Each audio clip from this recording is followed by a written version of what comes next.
Our expert panelists joining us today are Dr. Richard Palmquist, integrative veterinarian and owner of Centinela Animal Hospital. He's an author, lecturer, and teacher.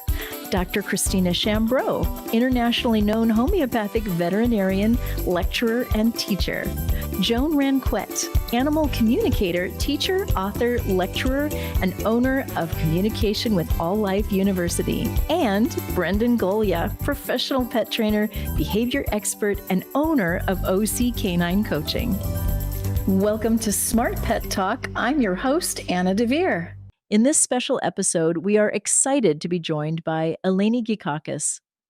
Eleni's journey and passion began earlier in her life into the realm of interspecies communication when she was a small child having conversations with the flowers. In her family's garden, growing through the academic path, she found herself disillusioned by traditional methods of healing, and it was then she turned to the path less traveled. For over 20 years, Eleni has been an unwavering beacon in the world of interspecies communication and shamanic healing, dedicating her life to nurturing a profound connection between humans, animals, and nature. As a sacred activist, Eleni's compassion extends across continents. She has been part of a life-changing conversation in efforts in Africa with organizations like the Jane Goodall Institute and the Global White Lion Protection Trust. Welcome, Eleni. What an honor and a privilege to have you joining us today. Eleni, for some of us that may be new to the words interspecies communication and shamanic healing, can you define what those words mean? It's very nice to be here. Thank you so much for having me. Yes, I am an intuitive interspecies communicator, and I have also undergone training in shamanic healing as well. I don't dare pronounce or call myself a shamanic healer, but I'm always a constant learner of those practices. Intuitive interspecies communication is very much rooted into shamanism as we know it and as we understand it, in the sense that in indigenous knowledge systems, the interconnectedness of life is so unbelievably important in everything that every person and every animal, including humans, are doing and going about living their lives every single day and every single moment. So in understanding nature and understanding the cycles of nature and communicating or communing with the plants and the minerals and the animals themselves is something that has always been an inseparable part of all indigenous cultures and communities. And when I was wanting very much to deepen my connection to nature and deepen my practice in the intuitive interspecies communication, it came very naturally that I was going to search for more ways to do that. And I was lucky enough to be part of some of that training, and I still am, and I'm trying to bring as much of it into my work as possible to help animals and nature. One of the things I always think about is, for me and my own students, there's usually one animal that brought us into that world. Is there someone that brought you into this world? Well, thank you for the question. As far as I'm told, it was a plant, a flower, when I was a very young child that brought me to this world. You know what? I actually tell people all the time I talk to plants before I talk to animals. Yes. I don't remember that story, but it is something that my parents used to say, that I used to talk with the worms and the insects and the flowers in my garden, in our garden, when I was a very, very young child. So this is something that I kept doing all my life until I had to be an adult and go to college and get a real job, the real life. But then it is this beautiful creature behind me that she awakened that ability, and she forced me back into my true child self and to my childhood promise to be a steward of all life. So I'm very grateful to her. And we just celebrated her 31st birthday 5 days ago. So awesome. Thank you. Yeah. Fantastic. So that's very interesting. The shamanic healing, the interspecies communication is something I'm, as a dog trainer, not very versed in. All the stuff that I've learned is very much empirical. Can we see it? Can we measure it? But I'm not I do very much believe there's something we're missing that are maybe happening behind the scenes, or that we're just not really addressing. And I know in your story you said that by necessity, I think that your 31-year-old horse was ill or had some issues, and you could not solve that with traditional methods. It seems to be a common theme in how we get there when there's no other way. And you also mentioned your childlike ability. You went back to how you saw things as a child. And what does that say for all of us who are skeptical, maybe as adults? Are we missing our our creativity, our looseness, that where we kind of lived before we found the world of rules? Is that something that we should look at? Yes, and actually, as an advocate for interspecies peace, this is something that I always do. I'm trying to invite people who are even curious and skeptical to explore. And what it is, it's not, I don't know if you're missing it, because I'm pretty sure that everyone is aware of their own intuition in their daily lives. Like, I mean, we all have that same story where you think someone that you haven't spoken or seen for so long, and suddenly the phone rings and it's them. That means that you are intuitive. There is a misconception that intuitive interspecies communication or shamanic healing doesn't have any scientific basis. And I'm not a scientist, so I can't really bring forth much of the information behind that. But it is governed by natural law, and natural law has a lot of scientific backup, doesn't it? And also we have all this work from Rupert Sheldrake, who has given so much scientific evidence of the intuitive interspecies communication. So it's just an invitation for everyone to just tap into that intuition when the phone rings and it is a long lost friend, and explore it and just spread it out into their own home with their animals, or with their other friends, or with the plants, or the spider on your ceiling. It is possible to communicate, and it is actually through practice and getting validation of these communication skills where we build the trust and the confidence, and then it just happens naturally, and it's freaking awesome. I mean, people need to try it and see how amazing it is, and just start working with it every single day of their lives. My thing is, I'm a natural skeptic, and so I was completely skeptical about alternative medicine, and my story's out there, but I was very skeptical about shamanism, and unfortunately I made really good friends who are shamanic practitioners, and so I never broached the subject with them. Well, what is it and what do you do? Because I just knew it was kind of garbage. I really did. And then I had a client who brought a Brittany Spaniel to me. It was an end-stage kidney failure, and the numbers on this dog were hopeless. And she'd seen already everybody. And she came to me and I said, "There's nothing I can do for this. I mean, herbs are great, but we can't bring back the dead. And this dog's kidneys are gone." And what transpired was, she said, "Well, that's fine. Just do your best." And she was from Central America and a very wealthy person. So I just don't want to take your money for not helping you. We ended up treating the dog. And after many months, the dog was doing really, really well. And in fact, its creatinine had come down from, I don't know, like 10 to like 6, which was still terrible.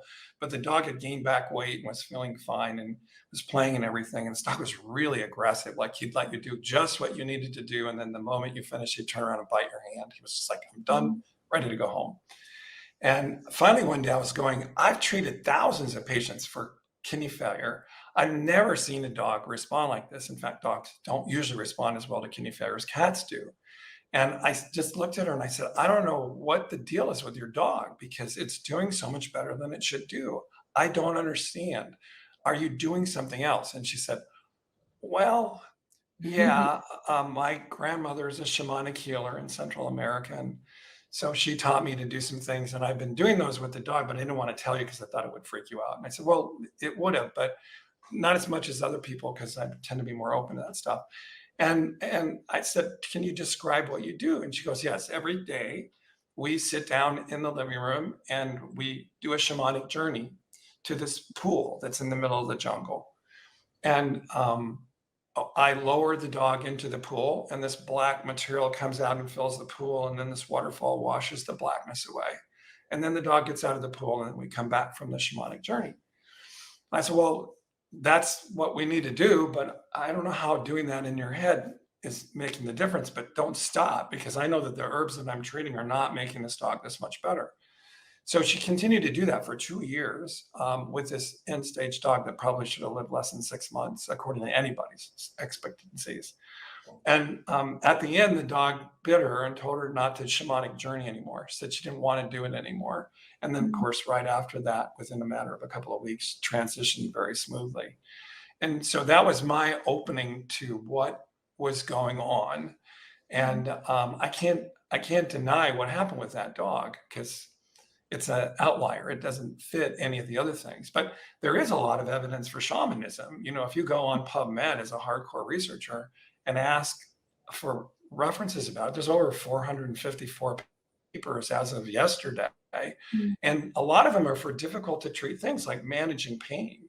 There's a paper that shows for humans with temporomandibular joint pain, which is very hard to manage, that shamanism was found to actually be effective.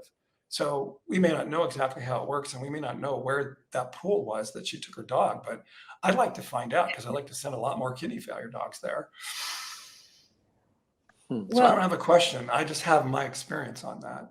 This is an amazing experience. And thank you for sharing that, because I actually had a dog that passed very recently at close to being 16 years old, who was diagnosed with chronic kidney failure when he was very, very young.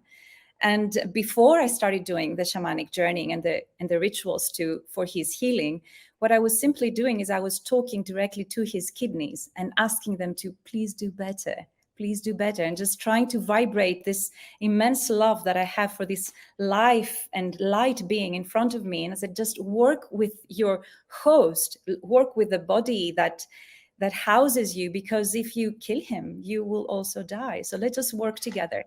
And it was pretty remarkable nobody really expected he's going to make it past maybe a year and a half or 2. And he passed, and not from kidney failure, just recently, at almost 16. So they do work, and there is scientific evidence that proves a lot of this anecdotal stories, and there's a lot of that. But we have known through storytelling and through our families, and we all go back to some indigenous family, don't we?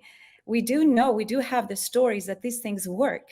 And for me personally, I don't really care about the logistics and the science behind it. I just see how it works, and I'm humbled to be a channel for that energy that is able to receive and offer the healing. And so be it. It's a blessing, and it is also something that anyone can tap into and offer. Before we go into everybody doing it, just expand a little bit on how, if there's a bacteria or if there's a parasite, how you have that same conversation that you had with the kidney. That's amazing. Yes, parasites, internal parasites, external parasites, ticks and fleas, and yes. Well, it is intuitive interspecies communication, right? This is also another species and is trying to survive and has every right to have a long and healthy life. But we don't want it to actually do it in the disadvantage of our bodies or our animals' bodies or the soil of our plant. So what I do is directly talk to them and explain to them this simple way of life that, you're here, you're welcome to stay. I don't want to kill you, and I don't want to put any chemicals on anyone, but you need to do it in moderation so that you can have a peaceful coexistence in a way that you can survive and thrive. And at the same time, it's not going to be too annoying and too, destructive for my dog's body or internal intestines or for my skin. So we do come into understanding sometimes. And when we don't, we just have to accept that there's only so much we can do and let go of our expectations and see that maybe there are sacred contracts there that they need to be addressed in a different way. So, we play it by ear, but we do start by having a nice conversation and a good negotiation, always from a place of respect and reverence for all life forms. So I love all the work you're doing, and it's closely related to, what I do and have been doing. And I also now have a white horse.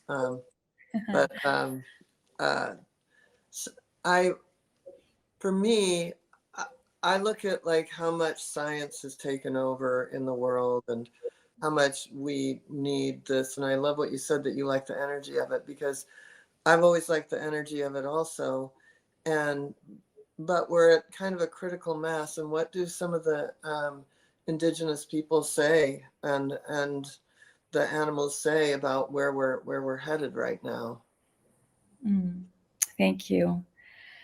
Well, I can sum it up in the Hopi prophecy that it's the time is now. And that was when they released that prophecy in 2012. So we're 12 years late. And I still say the time is now. We're really almost close to a point of no return, but I will agree. And I do believe when also our dear friend and everybody's, I believe, dear friend Jane Goodall says, there's always hope. There's always hope. There's always time.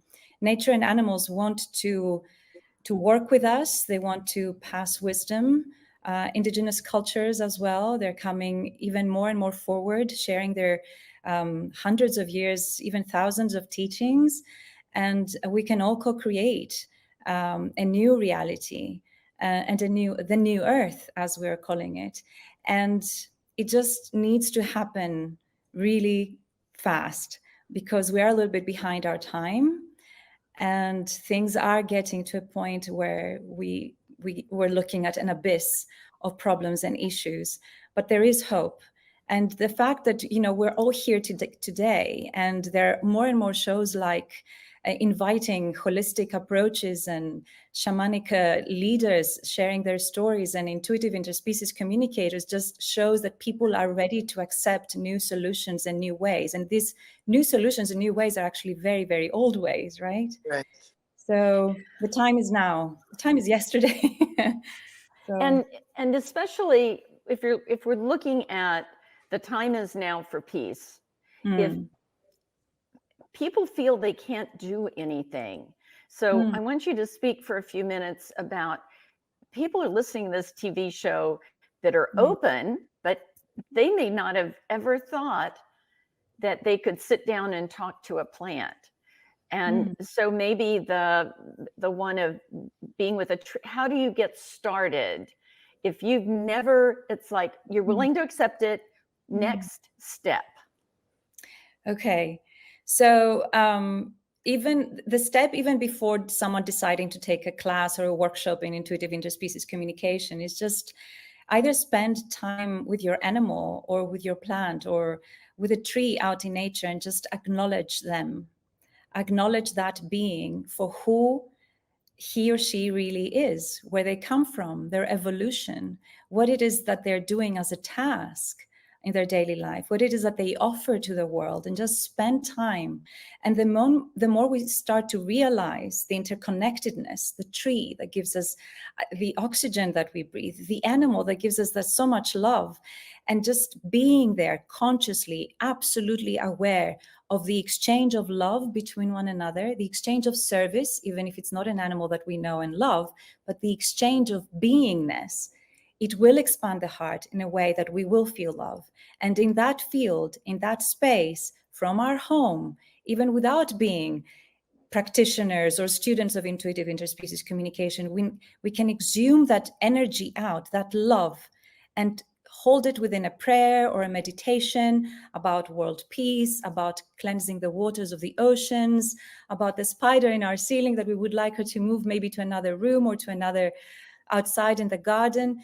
And then it is possible to see these changes. First of all, we see them within us, how good it feels, how peaceful it feels to have a gentle and kind conversation, an acceptance of everyone's right and joy and love to share this planet. And people are so funny because they curse the fly, and then when the spider comes to help them, they curse the spider. They don't understand. They don't understand the loop. And I had a meditation recently, and the end of that meditation, the answer was touch until there's nothing but laughter. And I really like that. And it was a very happy thing because I'm a touchy person in the first place. But I get a lot of information from that. And a lot of times we have disagreement and disease because we're afraid to touch. We have forbidden body parts, and we have the idea that if you experience pleasure by contacting another person, that you're somehow sexually harassing them instead of actually contacting them with an open heart and sharing that heart chakra energy, and having two people walk away happier and healthier and still in communication, nobody having been abused or taken advantage of, and there's a lot of people who make money by making those disagreements and hold political power by breaking us into tribes, which really aren't true. So I think it's just a beautiful thing you do. And the issue that I think I wanted to raise in this ADD arc of mine right now is that a lot of people think that shamanism is witchcraft, and that witchcraft is like demon worshiping, and they don't understand that it's really truly just connection and communication, and those are the hallmark parts of love. Not abuse, not rape, not these other things, just contacting, respectful, kind, compassionate conversation. What do you have? What do I have? How can we exchange things? How can we each grow from the interaction instead of one of us taking advantage of the other? And that seems to be a big circle of what shamanism is really accomplishing. Well, personally, I take it as a compliment when somebody calls me a witch. I mean, So I have a yes, right. Thank you. Because it's also, I don't know where I've heard it, so I'm sorry if I'm not giving credit to the person, but nature is magical and magic is natural. So what's wrong with that? Let's all be witches. Good. And it's just the darkness. Like if you're trying to take a fungus and give it to somebody so that they die, that's pretty bad. But my own experience with fungus was that I had a chronic fungal infection, couldn't get rid of it. And it was advancing and causing me to have a lot of trouble. And then I found a practitioner who helped me identify the fact that I had tremendous amounts of heavy metals in my body, and we cleared those out and the fungus got better, but it didn't go away. And it kept coming back. And then, like the spider and the fly story we were just talking about, I wasn't happy, and I was contemplating not being here. And the fungus was like, "Oh, we help you with that. We're here. We'll turn you to liquid and grow something valuable above you." And it wasn't until I actually realized that I was asking for the fungus. So I was busy asking for the fungus, creating the terrain that said to the fungus, "Do your thing," and at the same time going, "No, I don't want to leave. I want to stay." So I had this problem of trying to leave and trying to stay, and the fungus was just in the middle of it. And then once I handled the reasons why I didn't want to be here, then the fungus went away. Just literally fell out of my body. It was the weirdest thing. So I don't think people get the opportunity to see that. That's something that a shaman might tell you if you were saying that, like, "Well, how did you ask for this?" Or "How did you ask for this?" We don't do that generally in Western medicine. We just go, "Damn fungus, let's give some pills and kill that fungus." And then we kill all the good bacteria, all the good funguses. Yep. And then the body, "Oh, I don't feel so good." That's so true. So what, if any, I mean, this is just a word that's on my mind, the word consciousness, is this something that you would say has a direct correlation to, is this using some sort of consciousness? Is that a word we should consider when we're talking about this type of, I guess, communication? Yes, absolutely. Because when you get to start practicing or working with your intuition, what happens is that we become more mindful. And mindfulness leads to consciousness. So being more aware and more conscious of our surrounding, of all the insects and all the plants and the water that flows into our tap, where it's coming from and where it's the source, and trying to connect with that mother source of water, then this mindfulness leads to more and more consciousness. And that consciousness reverberates to everything, like how we consume things, even the clothes, where they're coming from, if it's ethical, the food. Is it locally sourced? Is it ethical? Is it hurting too many species, or even, in humans as well? So it is impossible not to see the chain of how every decision we make affects so many other lives. And of course, we all have we have been gifted with this life, and we have the will and the right and the need to survive and have a good life. So, if we have a fungus or any other problem, we will defend ourselves, we will defend our lives. But let's start doing it with kindness and consciousness, conscious thinking. Why did this happen? What is the source of this? And how can I negotiate my way out of this without hurting myself or other beings, if possible? I bet, Brendan, as a dog trainer, that really could resonate with you. Could you imagine having that conversation with your clients? I can imagine. I can imagine it being challenging for some of my clients, but it's something that I try to give a little bit more to. I mean, at some point, it's kind of we kind of are intuitive after we've been doing our work for so long, and I don't always know why I think I need to change or do something different, but the dogs are telling me. It may be 10 different things that I've seen 1,000 times, or maybe something that I'm just kind of, again, intuiting. But I can't really lean on it one way or the other. I think I've heard this, a lot of the different behavior consultants or dog trainers talk about this, and it's just, we'll just change something because we had this idea or feeling that something's wrong or something needs to be changed. I think that's something that I put a lot of attention at, and I give a lot of attention to my dogs. But I always think all dog trainers and all horse trainers are animal communicators, and I mean, everybody, they're already animal. You're already doing it. Yeah. Mm-hmm. It's probably built in there somehow. Yeah. I mean, I have an experiment that's in the back of my head now, though, because I'm thinking about this more and more. And I have about 60 to 70 different plants in these rooms where we have a lot of pets and a lot of plants. And I'm thinking of an experiment where I have I have several of these plants over here. And what if we put them in they're all in the same room and focused on some type of shamanic work with one of them? Do you think that is this something that somehow this work can help them thrive or grow better? It'd be an easy way to measure something compared to one that we kind of ignored, but just fed a lot of really good nutrients to in sunlight. Like, is that something that you think is possible?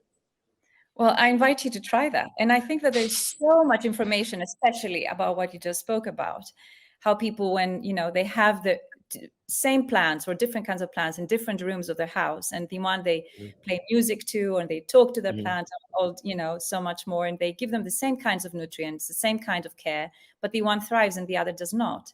And we also have this amazing experiments of Masaru Emoto about the water, how when you speak to the water, and then they photographed the molecules of the water, and it is the word love, and there's this beautiful crystalline shaped molecule, and then there's the word war, for example, and it is this distorted, really dark looking molecule. So when you even talking to the water before you water your plants, that can also make a huge difference.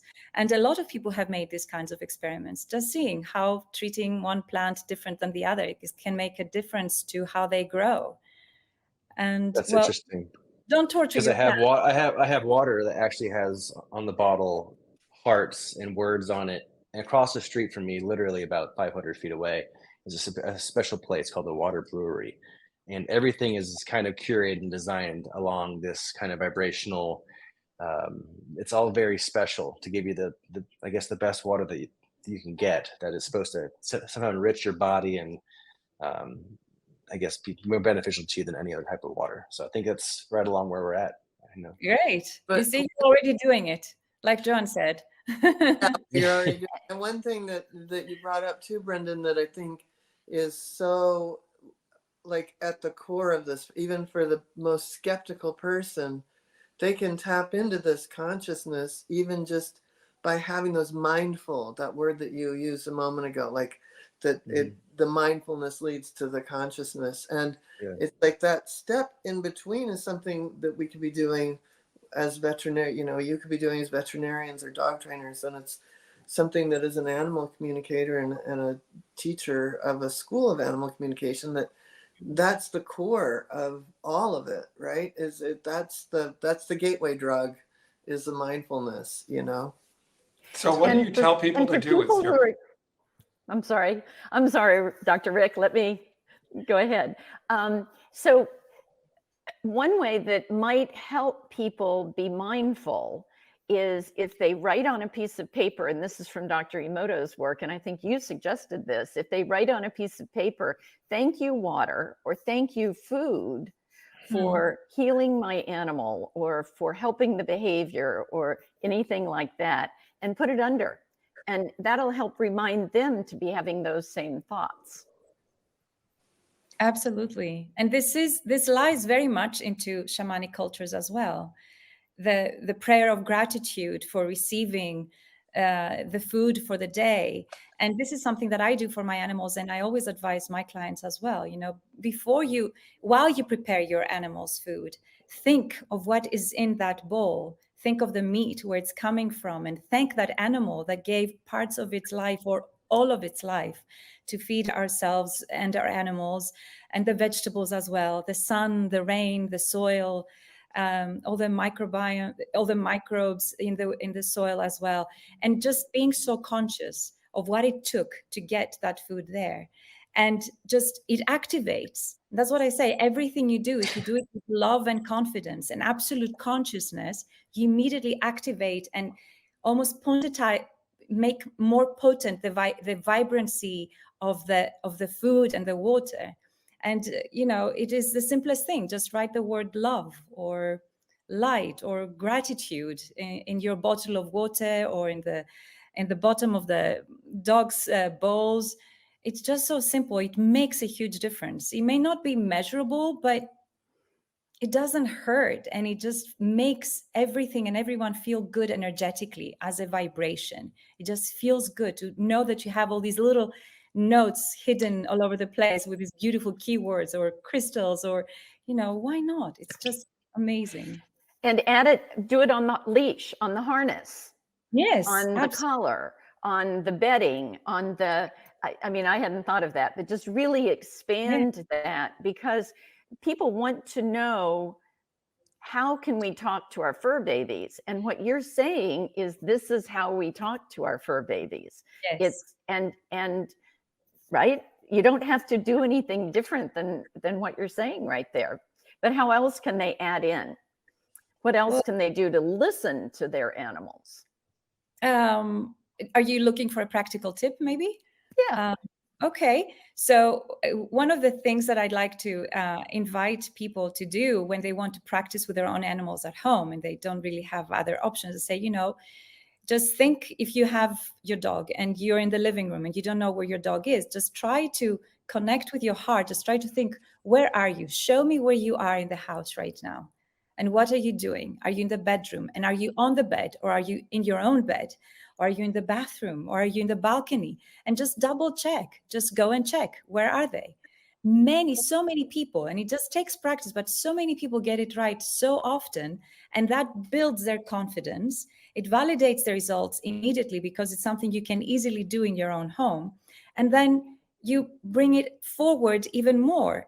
What can I do for you? Where would you like to go for a walk today? And expect to get an image. Where can they go? And can you give them what they want? And if you can't, can you explain to them why?